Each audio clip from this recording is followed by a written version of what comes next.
Alors qu'un singe se trouvait dans des eaux peu profondes, il a été repéré par un croco. D'un bond, le primate se retrouve sous l'eau. Le reptile semble avoir pris son repas, mais soudain, le singe refait surface. Le crocodile ne s'y attendait sûrement pas. Le primate a réussi à esquiver les mâchoires de son ennemi dans l'eau trouble et même à éviter de graves dommages. Le bébé s'échoue sur le rivage alors que le reptile est encore en train de réaliser ce qui s'est passé. Regardez le soulagement avec lequel le primate reprend son souffle. Il réalise clairement la menace qui pèse sur lui. Mais l'habilité, le temps de réaction et la chance sont de son côté. Il existe des affrontements entre différentes espèces de primates. Ici, babouins et chimpanzés se disputent la nourriture. Bien que ces primates semblent se rassembler, ils sont en fait très différents sur le plan anatomique. Les babouins sont des primates à queue qui se déplacent généralement sur 4 pattes, mais parfois sur 2. Ils ont des crocs puissants et sont agressifs et dangereux. Les chimpanzés ont tendance à utiliser des outils et des membres antérieurs comme mains plutôt que comme pattes pour marcher. Ils sont massifs et violents, mais aussi plus craintifs. Comme vous pouvez le constater, cet accrochage présente toutes les qualités de l'ennemi. Le babouin tente d'intimider le chimpanzé, mais il ne sait pas à qui il a affaire. Si le primate le plus craintif recule dans un premier temps, il se retourne aussitôt après pour tenter de contre-attaquer. Personne n'a envie de se faire frapper par ses puissantes pattes, et encore moins par un singe moins massif. Les adversaires manœuvrent tournent autour du combat et lancent des rares coups occasionnels. Ils ne cherchent pas à s'affronter, mais à se dépasser pour frapper en courant et se cacher dans les forêts. Et ainsi de suite plusieurs fois. Ça a l'air plutôt épique, non ? Qui préférez-vous dans cet affrontement ?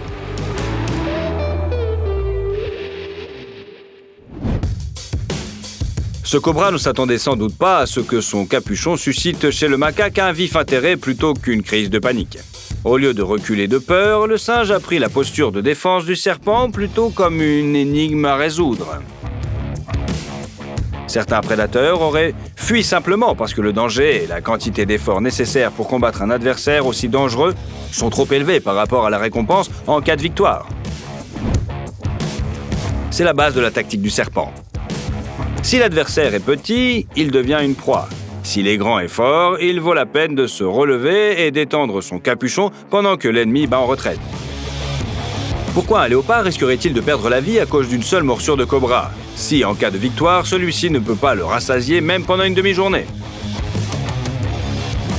Mais le macaque est manifestement animé par d'autres motivations. Son désir obstiné de vaincre le serpent n'est même pas motivé par des instincts prédateurs ou par la faim. Cette espèce de primate se nourrit de végétaux. Le macaque est poussé par sa curiosité. Peut-être ne se rend-il pas compte de la gravité de l'adversaire qui se trouve devant lui. Pensez-vous qu'il soit stupide seulement si le primate était en train de perdre ? Mais au lieu de cela, le macaque évite chaque lancer, esquivant les dents du cobra qui s'approche de sa peau. Ce faisant, le primate tourne constamment autour de son adversaire. Certes, le macaque gaspille beaucoup d'énergie, mais il désoriente l'ennemi et le perturbe. Le cobra ne sait pas à qui il a affaire. Le singe bondissant saute pratiquement au-dessus de la tête de l'ennemi à plusieurs reprises. Le serpent doit s'éloigner et ne pas retourner dans l'habitat de ce primate agaçant.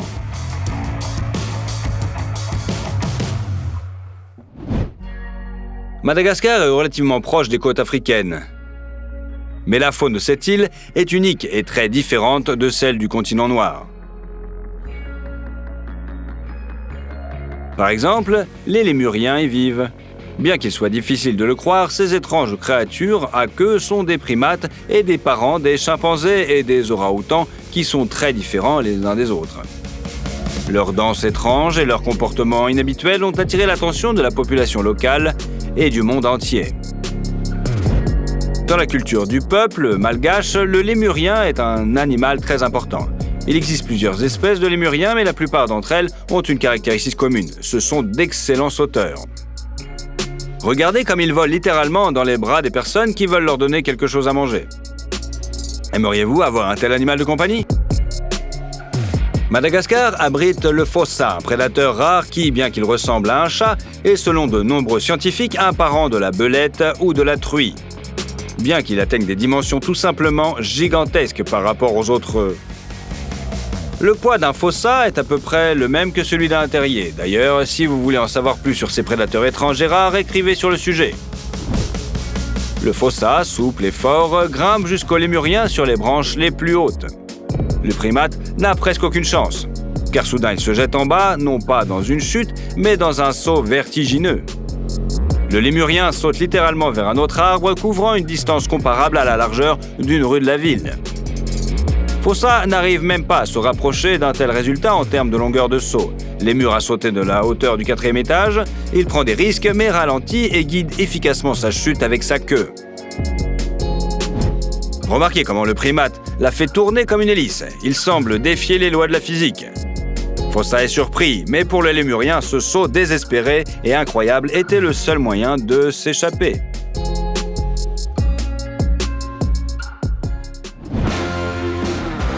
Les singes à queue, même s'ils n'ont pas la même force que les gorilles ou les orang-outans, n'en sont pas moins courageux. Regardez la réaction de ce macaque face à un gros cobra. Le primate aime la boîte dans laquelle le serpent se glisse. Le cobra a déjà déployé son capuchon, il se sent menacé et se comporte de manière agressive. Mais le macaque s'en fout. Le primate saisit le serpent par le col et le jette loin de la boîte.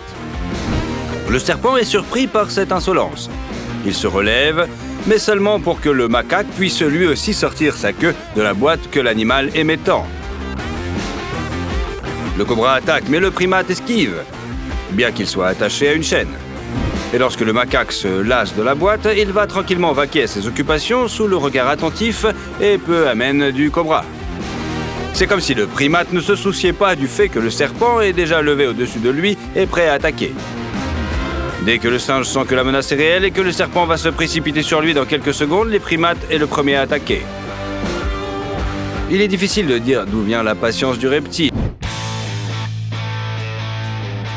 Les gorilles vivent dans les forêts denses et humides où il n'y a ni lion ni hyène. Le seul grand prédateur de cette région est le léopard, mais ce félin solitaire ne peut résister aux gorilles qui se regroupent en grands clans et se protègent mutuellement. Mais ces gorilles pensaient en vain qu'ils étaient en sécurité sur leur territoire. Ils ne savaient pas à qui ils avaient affaire lorsqu'ils se sont aperçus que des chimpanzés s'y infiltraient. Relativement récemment, les chercheurs en faune sauvage ont appris qu'au cours des dernières décennies, une véritable guerre se préparait entre ces espèces de primates plutôt proches.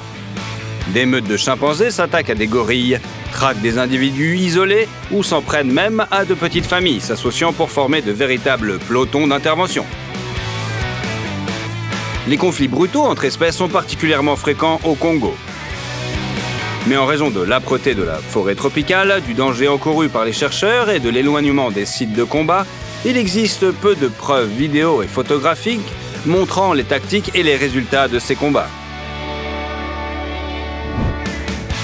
Le gorille est beaucoup plus fort qu'un seul chimpanzé. Ce singe géant peut atteindre un poids d'1/5 de tonne. Un seul coup peut briser la colonne vertébrale d'un léopard ou mutiler un cheval. Les duels de gorilles sont spectaculaires. Ces géants se donnent des coups écrasants, prenant l'adversaire, mordant parfois de puissantes mâchoires. Un gorille adulte peut littéralement jeter un jeune individu comme un chiffon. Il semble qu'un chimpanzé n'ait aucune chance face à un tel adversaire. Sauf que les chimpanzés n'attaquent pas loyalement, en 1 contre 1. Contre chaque gorille, les chimpanzés peuvent opposer 3 ou 4 individus. De plus, bien que ces singes soient beaucoup plus petits que les géants gorilles, il ne faut pas sous-estimer leur force. Un chimpanzé est capable de déraciner un jeune arbre. Pouvez-vous imaginer ce qui se passerait si ce dur à cuire agressif saisissait la patte d'un gorille et se mettait à tourner sur son acte? En outre, les chimpanzés utilisent activement des armes lors de leurs combats avec les gorilles. Bien sûr, de manière aussi primitive que possible. Les petits primates prennent une position tactique favorable en hauteur, sous le couvert des arbres, puis lancent des pierres sur l'ennemi, en visant la tête et les parties sensibles vulnérables. Les chimpanzés peuvent également frapper avec des bâtons. Les gorilles doivent riposter et battre en retraite. Un affrontement avec des chimpanzés beaucoup plus agressifs et violent peut être fatal pour les géants. Les gorilles sont végétariens. tandis que les chimpanzés sont des primates omnivores qui peuvent chasser les bébés gorilles pour le déjeuner.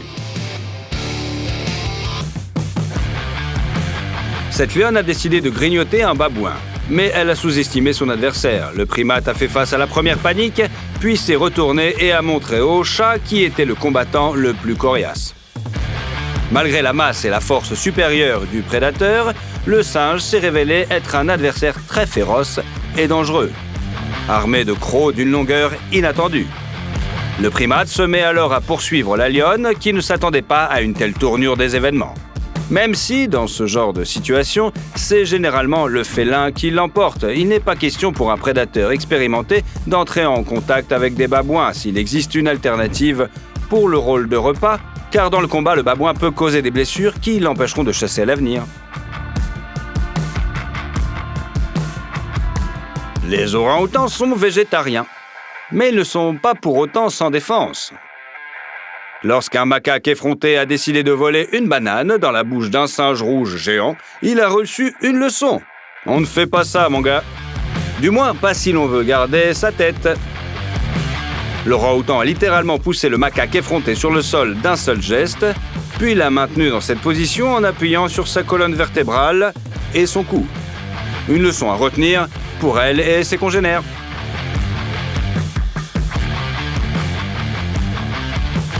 Mais si vous pensez que les orang-outans ne se battent que contre des créatures plus petites, vous vous trompez. Il s'agit de l'une des vidéos de singes les plus touchantes et les plus cool jamais réalisées.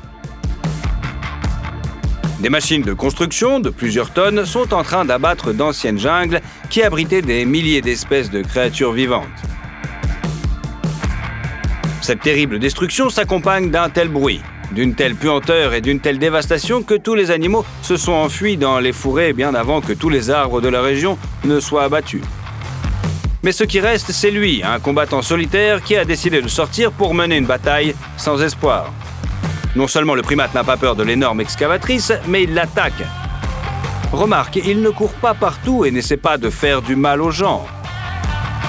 Il n'attaque pas les humains, même si ce sont eux qui lui ont volé sa maison. Au lieu de cela, le singe s'est lancé dans un combat désespéré avec une machine de plusieurs tonnes et a commencé à la battre sans aucune chance de succès. Face à l'énorme machine, l'animal semble si petit et son courage est d'autant plus grand. L'orang-outan n'a pas été effrayé par le bruit, ni par les tentatives de l'effrayer et de le chasser dans la forêt pour le mettre en sécurité. Il est sorti pour se défendre contre le monstre qui lui avait pris sa maison, même sans espoir de succès. L'animal ne pouvait sans doute pas faire autrement. Les orang-outans comptent parmi les animaux les plus intelligents de la planète. Leur intelligence est comparable à celle des chimpanzés et des éléphants. Il est probable qu'ils comprennent ce qui se passe, que la robuste carcasse au cou si violent ne puisse pas s'arrêter, qu'elle puisse elle-même l'emporter à tout moment. Mais le primate reste obstinément sur ses positions. Il ne manœuvre même pas, ne court pas. Il reste là, comme s'il protestait contre la destruction des belles forêts dans lesquelles il vivait. En général, les orang-outans peuvent être surprenants. Ces personnes ne savaient pas à qui elles avaient affaire et ont failli paniquer lorsqu'un énorme orang-outan mâle s'est trouvé sur leur chemin alors qu'ils se promenaient dans la forêt. Même en posant ses pattes avant sur le sol, ce singe était à peine plus petit qu'un humain adulte. La force des membres du géant est énorme. Un orang-outan pourrait briser la colonne vertébrale d'un jeune cheval d'un seul coup. Mais ce primate a surpris les gens lorsqu'il s'est mis à se comporter comme un bon voisin. Regardez comme il se promène intelligemment sur ce chemin. Dans le monde de la faune, une telle tranquillité et une telle patience sont encore plus surprenantes que l'attaque féroce des petits prédateurs sur le gros gibier. Finalement, l'orang-outan a posé quelques instants pour les photographes. Puis, il a continué à vaquer à ses occupations. Il est comme un oncle gentil ou un voisin sympathique qui est sorti pour dire bonjour et qui est parti se promener. On a l'impression qu'ils essaient délibérément d'être les plus calmes possibles pour ne pas provoquer les gens. Cela ne signifie pas pour autant que tous les primates de cette espèce sont pacifistes. Ils peuvent être agressifs et explorer littéralement de soif de violence, attaquant soudainement ceux qui leur font du mal. C'est pourquoi il faut être aussi prudent avec un orang-outan qu'avec n'importe quel animal sauvage. Comment réagirez-vous si vous rencontriez un orang-outan sauvage dans la forêt? Cette scène de combat semble un peu comique. Toute une bande de loutres est sortie de l'eau et tente de repousser l'orang-outan. Mais ce n'est drôle que de loin. Les loutres sont des prédateurs redoutables, capables de faire travailler leurs mâchoires de concert et d'attaquer un adversaire plus gros qu'elles avec une incroyable agilité. Cependant, elles ne savaient pas à qui elles avaient affaire. Avec ses longs bras, l'orang-outan ne se contente pas de menacer les loutres et de les faire fuir, il se prépare également à des mesures plus radicales si l'ennemi se rapproche. D'un seul coup, ce singe au pelage roux peut enfoncer une loutre dans le sol ou lui briser la nuque. Mais surtout, les orang-outans savent se servir d'armes. Ce singe ne tient qu'une mince branche, et en cela, les loutres ont de la chance. Le primate a suffisamment de force pour frapper ses adversaires avec une massue en acier, si elle était à portée de main. Mais en l'état actuel des choses, les primates utilisent des coups légers pour maintenir ses adversaires à distance. Et il y arrive plutôt bien.